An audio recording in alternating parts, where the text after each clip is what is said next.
Il était une fois un jeune couple qui venait juste de se fiancer. Ils étaient heureux, leurs proches aussi. Mais le bonheur dure-t-il toujours? On pourrait penser que oui. Mais c'est quand on réalise qu'on l'a en main qu'il nous a déjà échappé.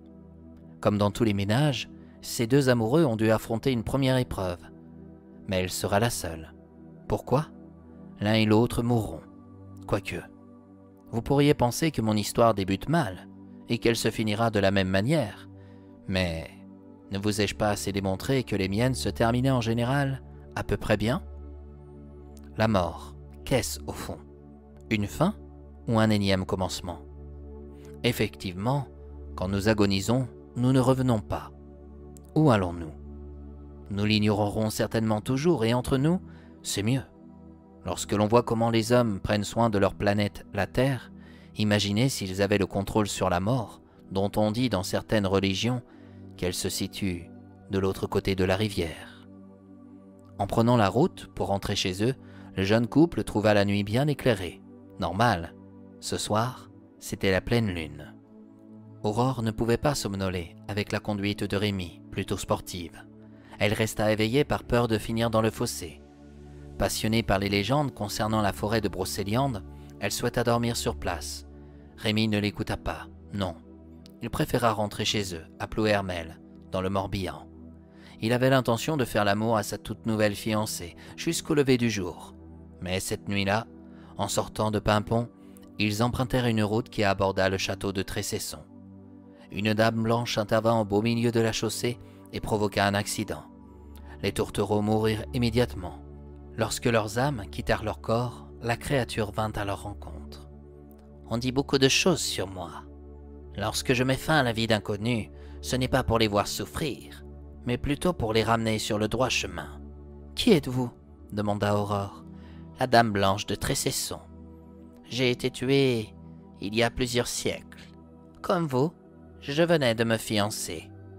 Mais mon petit ami m'avait caché une vérité qui m'a coûté mon existence. » « Quelle vérité » osa Rémi. « À ton avis » lâcha le fantôme en le regardant froidement.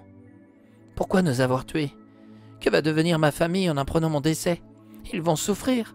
Je ne veux pas mourir. Faites-moi revivre » ordonna Aurore. « Tu es déjà morte à moins que tu souhaites rejoindre ta chair et finir comme un légume. Regarde l'état de ton corps. » Je ne préfère pas vous décrire la scène que la jeune femme percevait. L'horreur était bien présente. Je n'ai rien contre toi, si ce n'est que je partage ta souffrance, car nous sommes toutes les deux des âmes en peine. Non, vous ne partagez rien. Vous avez tiré un trait brutalement sur notre bonheur, lâcha Aurore. Un bonheur illusoire. T'a-t-il dit qu'il était trafiquant de drogue? Comment osez-vous? Non, ce n'est pas vrai, réalisa la jeune femme. Attends, je vais tout expliquer. Suffit, ordonna la dame blanche en levant la main. Un silence s'imposa. Du sol, on vit deux créatures arriver. Elles prirent l'esprit de Rémi entre leurs griffes. Aurore s'interposa en leur demandant « S'il vous plaît, ne l'emmenez pas. On vient de me tuer et vous allez m'enlever la seule personne qu'il me reste. »« Il ne t'aime pas, » affirma la dame blanche. « Regarde le cœur de son âme. Il est aussi noir que Radmor. »« Radmor? Qui est Radmor? »« Dans ton monde, on peut le comparer au diable, si tu préfères. Mais viens avec moi. Je vais t'amener dans un autre univers où le temps n'existe pas. En route, je te relaterai pourquoi je suis intervenu pour mettre fin à tes jours. » Aurore laissa Rémi entre les mains des créatures qui portaient l'apparence de démons. Rémi la supplia de ne pas l'abandonner, mais c'était trop tard.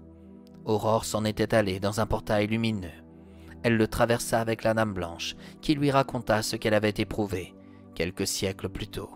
« Comme toi, je m'appelle Aurore. J'ai été enterrée vivante par des gentlemen. Ils avaient l'apparence d'anges, mais à l'intérieur, ils étaient aussi sombres que la pire espèce des monstres séjournant dans les mondes de l'enfer. Où sommes-nous? Au paradis? Non.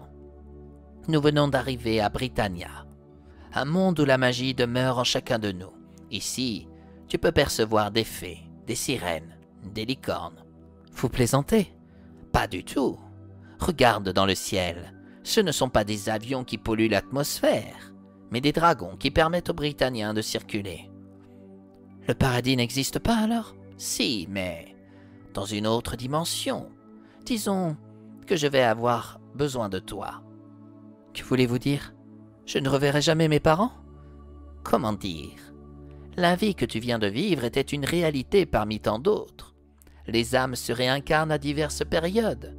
Tes parents dans cette vie ont bien pu être tes enfants dans une autre, mais ça, personne ne le sait. J'ai du mal à vous suivre. L'esprit humain est comme le disque dur d'un ordinateur. On le formate complètement lorsqu'il se réincarne. Imagine si toutes les âmes se retrouvaient dans un seul et même univers. Heureusement qu'il en existe des centaines de milliers.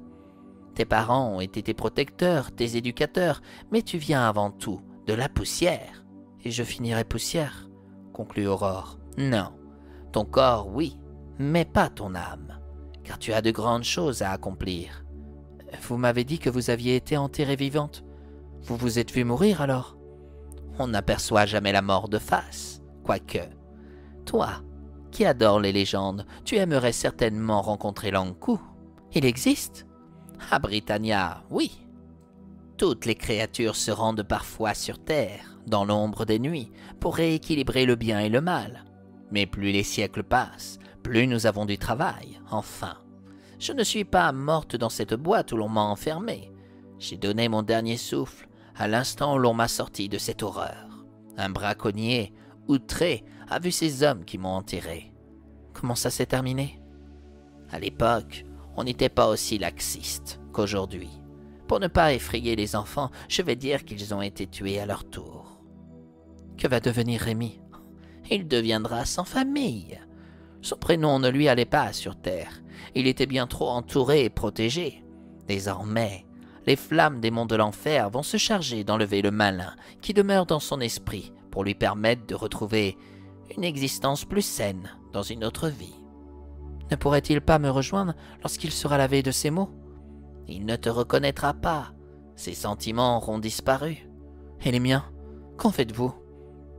Souhaites-tu réellement les oublier, quitte à ne plus savoir qui tu es? Lâcha la Dame Blanche. Qu'attendez-vous de moi? Que tu deviennes à ton tour une Dame Blanche. Normalement, celles-ci interviennent là où elles ont été tuées. Elles ne peuvent se partager le terrain. Mais pour ma part, je vais te laisser le mien. Après avoir passé quelques siècles à abattre des couples ou des personnes solitaires qui ne suivaient plus la destinée qui leur était consacrée, il est temps pour moi de partir. Qu'allez-vous devenir? Une dryade, ce que j'ai toujours rêvé d'être. Vous n'allez donc plus intervenir sur Terre? Oh, je suis dépassé par tout ce que vous m'apprenez. Je suis même à me demander si ce que je vis est bien réel. Il n'y a qu'un pas entre l'authenticité et l'imaginaire. Et il y a de formidables auteurs dans ton ancien monde pour dresser un pont entre les deux. Après, chacun reste libre de croire ce qu'il veut. Es-tu prête pour devenir à ton tour la Dame Blanche de Trécesson? Aurore accepta ce nouveau rôle et vit apparaître sous une cape noire une sorte de mage.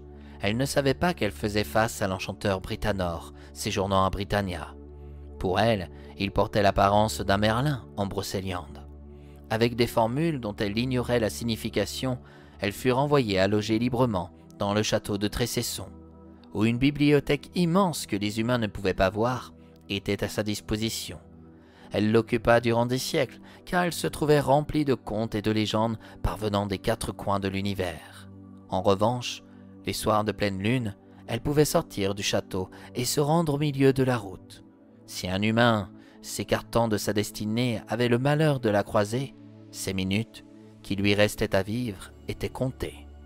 Dans le cas inverse, il ne l'apercevait pas et pouvait poursuivre son chemin.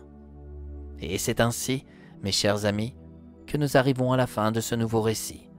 Vous comprendrez qu'il demeure important de rester loyal et fidèle à ses principes, mais aussi à ceux que l'on aime.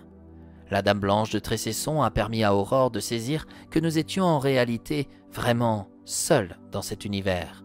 Elle a sa vérité, qui n'en est peut-être pas une. Le bonheur, l'authenticité, le mensonge, la tristesse. Comment pouvons-nous être sûrs de bien les percevoir? De même, si un soir vous vous sentez pressé de rentrer chez vous pour profiter des folies de l'amour ou tout simplement dormir, n'oubliez pas rien ne sert de courir. Il faut partir à point, comme l'a si bien dit la tortue.